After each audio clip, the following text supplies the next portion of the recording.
Welcome to No Human Left Behind, AI the podcast. In today's episode, a conversation on AI ethics and societal impact. All right, let's jump right into this deep dive on AI ethics and societal impact. Sounds good to me. I know you requested this one.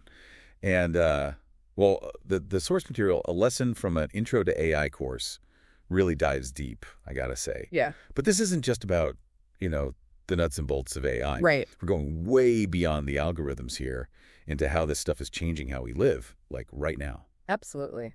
And what that means for all of us, going forward, it's a big topic. It really is. So the source material kind of starts off strong, saying why AI ethics matter, like right now, not just, in the future, way down the line. Yeah. It's like AI is already calling the shots on stuff that affects us every single day, like loan applications, what we see online. Even. Oh, yeah, it's everywhere. And it's only getting, more powerful, more autonomous. Exactly. It's not just a tool anymore. Right. It's making choices, decisions with, real-world consequences. It's mind-blowing. It really is. And that's where this whole idea of AI ethics comes in, I think. Like, how do we make sure these systems are actually fair? How do we even understand how they're making these decisions in the first place? Yeah, it's like we built these incredibly powerful tools, but, are we using them responsibly? Right, right. And the source material really hits on this, like the core goals of AI ethics. Uh-huh. It's not just, dodging the bad stuff, preventing harm, but like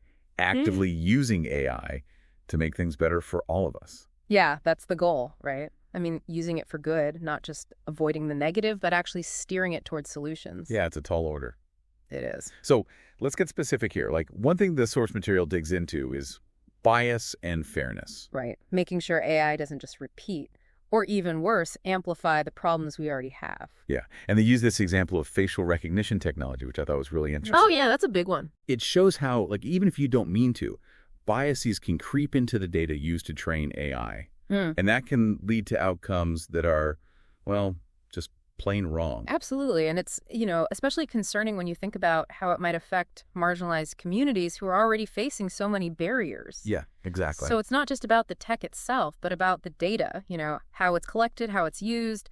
If the data is biased, the AI is going to be biased. Yeah, like garbage in, garbage out, right? Exactly. We need to address this right from the beginning, making sure the data is diverse, representative, and free from, harmful stereotypes. So it's not just about building fancy AI. It's about building an ethical framework around the whole process. Exactly. And that extends to the algorithms themselves, too, I mean, it's not enough to just avoid programming bias directly into the code.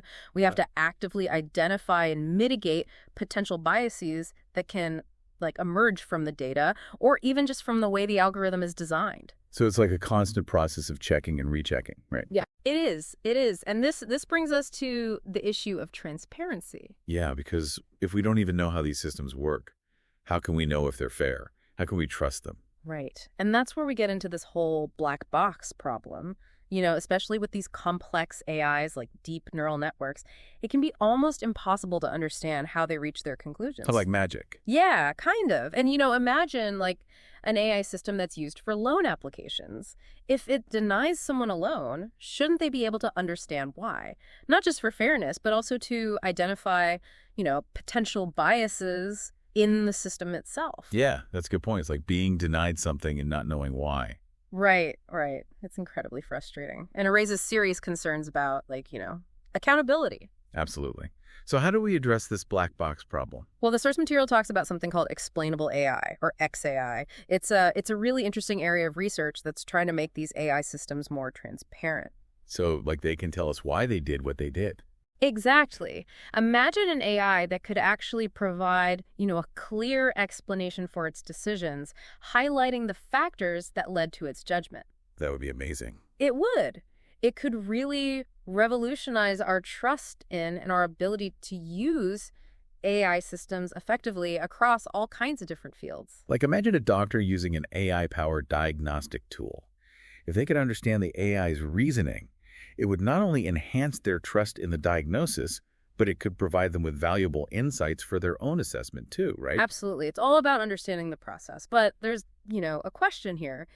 Can we have AI that's both super accurate, really good at what it does, and also easily explainable. It's like choosing between a powerful tool that's hard to control or a less powerful tool that's easy to understand. Yeah, it's a trade-off, and it's something researchers are actively trying to figure out, how to strike that balance, especially in areas where transparency is absolutely crucial. Yeah, it's tricky. But hey, speaking of crucial, we can't forget about privacy. Oh, absolutely. AI systems, especially those that do things like, personalization, recommendations, they rely on data. A lot of data. Tons of data. And Right. a lot of it is personal, sensitive information. Right. And protecting that data, the source material really emphasizes that. It has to be a priority. I mean, we've all seen what happens with data breaches and misuse. It's scary. It feels like AI is just constantly hungry for data. Yeah. And sometimes it's like, are we really in control of our own information? It's a valid concern. And the risks just keep growing as AI gets more sophisticated. We need better ways to protect privacy and make sure that developing AI doesn't, come at the cost of individual rights. So are there any solutions? Well, the source material mentions a couple of techniques that could help, like differential privacy. Differential privacy. Okay. It's a way to analyze data without revealing specific individuals. Like, Okay. imagine researchers want to study health data to train an AI that can detect, early signs of a disease. Okay. Differential privacy lets them do that without compromising anyone's privacy. They add this carefully calculated noise to the data, so you can't identify any one person, but the overall stats, the trends in the data, are still preserved. So it's like blurring out individual details while keeping the big picture intact. Exactly. You get valuable research without putting anyone at risk. Pretty neat, huh? Yeah, that's really cool. And what was that other technique? Federated learning, right? Right, federated learning. This one's interesting. Imagine you want to train a language model using data from millions of smartphones. Okay. Instead of collecting all that data in one place, which is, a huge privacy risk, federated learning lets each phone train a local version of the model using its own data. So each phone keeps its own data private. Exactly. Only the updates to the model are shared, and those updates are combined to improve the overall model without ever exposing the original data from individual devices. Wow. So you get this global AI brain without sacrificing privacy. That's awesome. It is. Mhm. And it also allows for more inclusive AI development because you can include devices that might have, limited connectivity or storage. Yeah, that makes sense. It's great to see these techniques pushing the boundaries of what's possible with AI while also tackling these ethical issues head on. Absolutely. It shows that people are really thinking about these things, trying to develop AI responsibly. But, speaking of responsibility, we can't forget about security. True. As we rely more and more on AI systems, especially in critical areas like, infrastructure or sensitive applications, they become targets. Like a double-edged sword.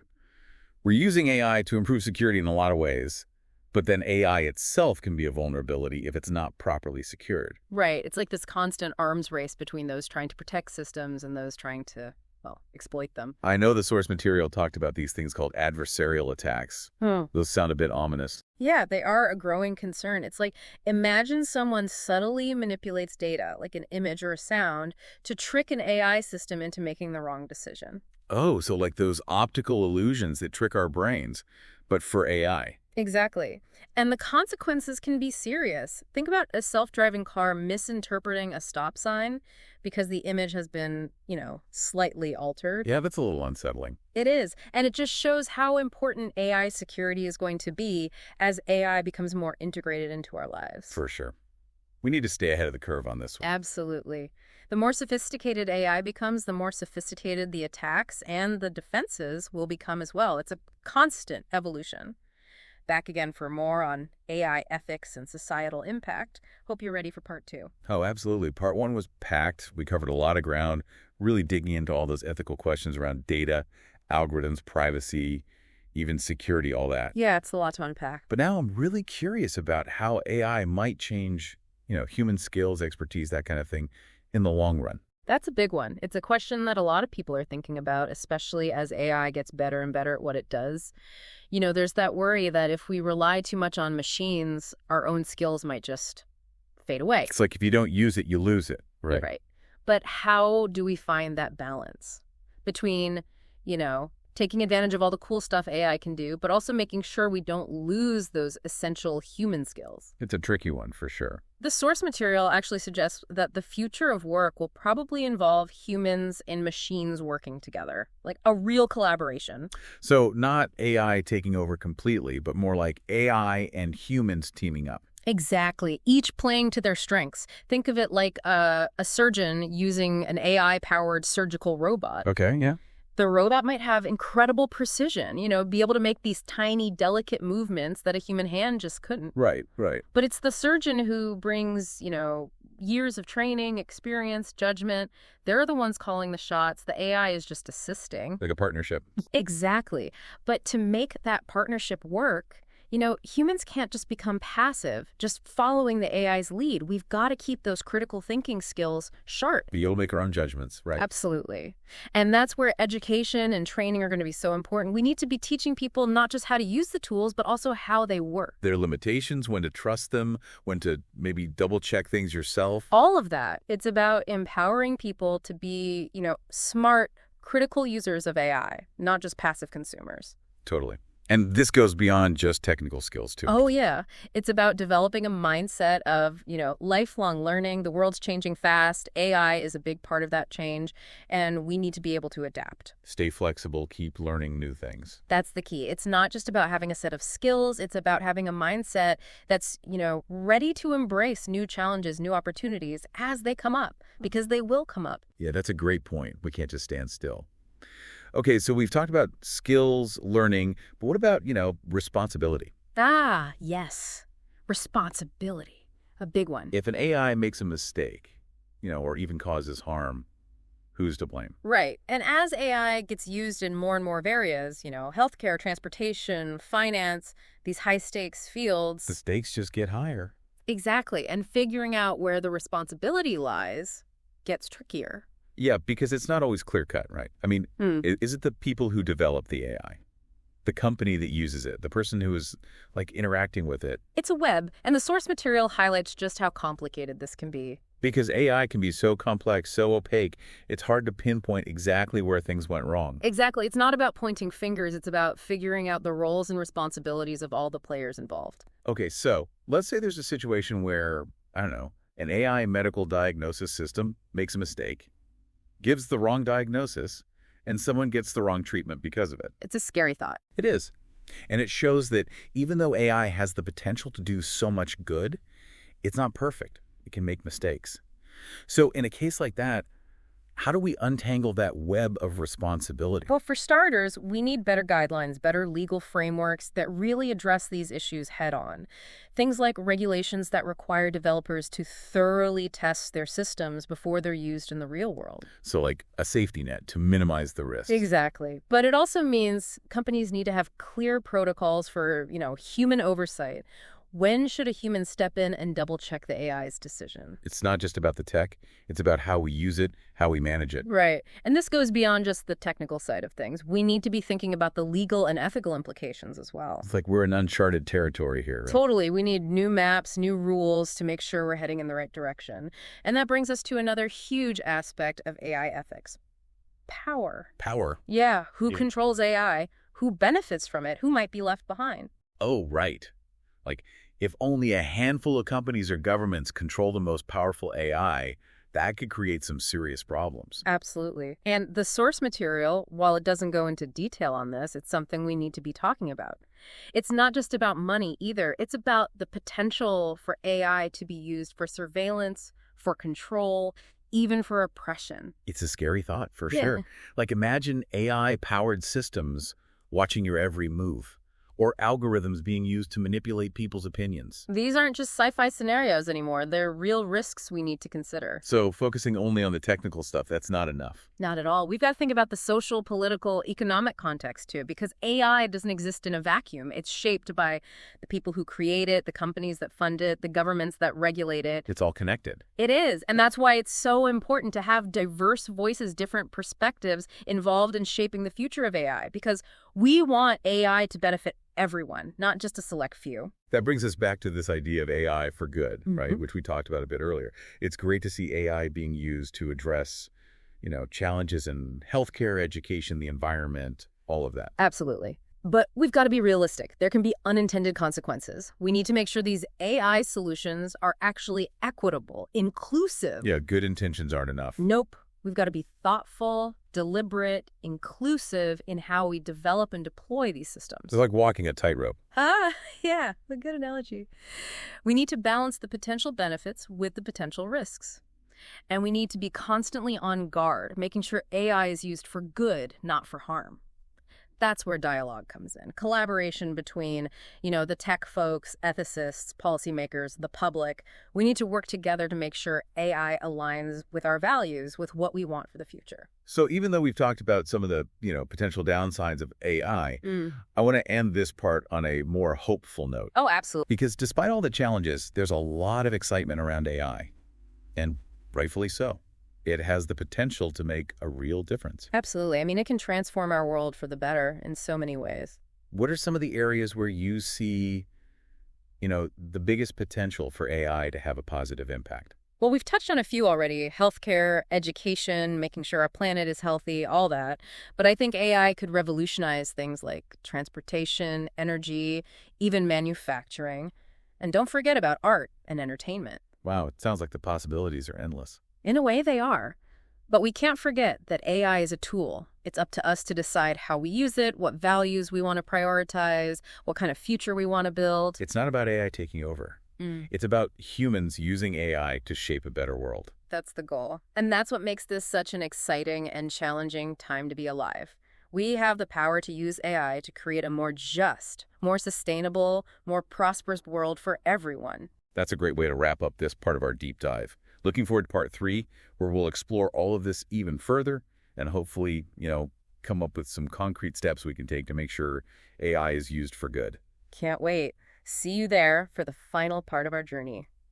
Welcome back for the final part of this deep dive into AI ethics and societal impact. We've covered a lot of ground, I gotta say. Yeah, it's been quite a journey exploring all these complex aspects of AI, the challenges, the possibilities, you name it. Parts 1 and 2, we really dug deep into the ethics of it all. Data, algorithms, privacy, security, the potential impact on jobs, human skills, even power dynamics. That's a lot to wrap your head around. It can feel kind of overwhelming, honestly. Yeah. So where do we even start? How do we address all these challenges? The source material really stresses that AI ethics isn't just for, the tech experts or the folks making policies. It's for everyone. It affects all of us. We all have a stake in shaping AI's future. So instead of feeling powerless, we should be, taking ownership. Exactly. We have agency here, and it starts with education. We've talked about AI literacy, but it's more than just knowing the basics. It's about being informed citizens, thinking critically about this stuff, and speaking up, advocating for policies that promote ethical development. So staying informed, asking tough questions, making our voices heard. But how do we go from, awareness to action? What can we do in our own lives to push for ethical AI? Well, one big thing is being aware of our data, how it's being used. We generate so much data all the time, online, on our phones, even just interacting with smart devices at home. Yeah, it's constant. And that data, it's the fuel for AI. How it's collected, used, shared, it has a huge impact on whether those AI systems are fair, accurate, all of that. So, we're all feeding this giant data monster, but we don't always think about what happens to it. Right. So read those privacy policies, be careful about what you share, choose companies that align with your values. Those things matter. It's like being a conscious consumer, not just of products, but of the data we create. Exactly. And for those who are actually building and deploying AI systems, their responsibility is even greater. They're the ones, shaping this technology. They have to make sure it's designed and implemented ethically. So it's not just about writing code. It's about thinking about the impact, making sure their work is actually doing good in the world. It's about taking a human-centered approach, considering the impact on individuals, communities, on society as a whole. Like those folks working on self-driving cars, right? They're not just building a car, they're building a whole transportation system. And that system will have huge effects on safety, accessibility, how our cities are designed. It's complex. It takes a lot of expertise, different perspectives. No one person can figure it all out on their own. That's where collaboration comes in, bringing together engineers, ethicists, social scientists, policymakers.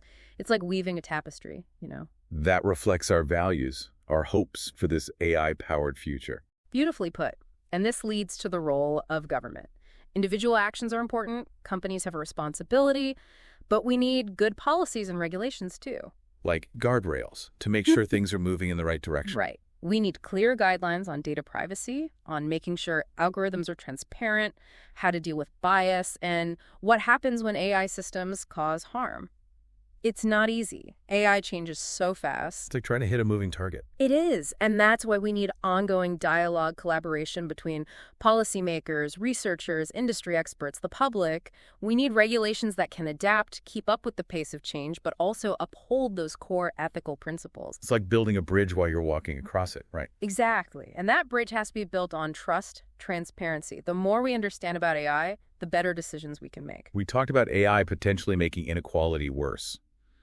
What can governments do to make sure everyone benefits from AI, has access to the opportunities it creates? They have a big role to play. Promoting AI literacy, making sure people have access to education, training, so they have the skills they need. They can also support research into AI for good, focusing on solutions that address real problems, benefit those who need it most. Investing in the future, not just the technology, but the people. Exactly. And that means being inclusive, making sure everyone has a voice, is represented in shaping this technology. Building a future where AI empowers everyone, not just a select few. That's the goal. And as we wrap up this deep dive, I think it's important to remember that, yes, there are challenges, real challenges, but there's also so much potential. AI could help us solve some of humanity's biggest problems. Like climate change, disease, poverty. We're at a crossroads, and AI could help us find a better path. But we have to choose wisely. Our choices, our actions, they matter, individually and collectively. We have the power to shape AI in a way that reflects our values, our hopes for a better world. This deep dive, it's really been eye-opening. AI, it's not just about the technology. It's about ethics, responsibility, the future we want to build. It's been a privilege to explore these ideas with you, and I hope this conversation continues. The future of AI, it's in our hands. And together, we can make it a good one. Thanks for joining us on this deep dive into AI ethics and societal impact. We hope you learned something new, got you thinking, and maybe even inspired you to get involved in shaping a better future with AI. Thanks for listening.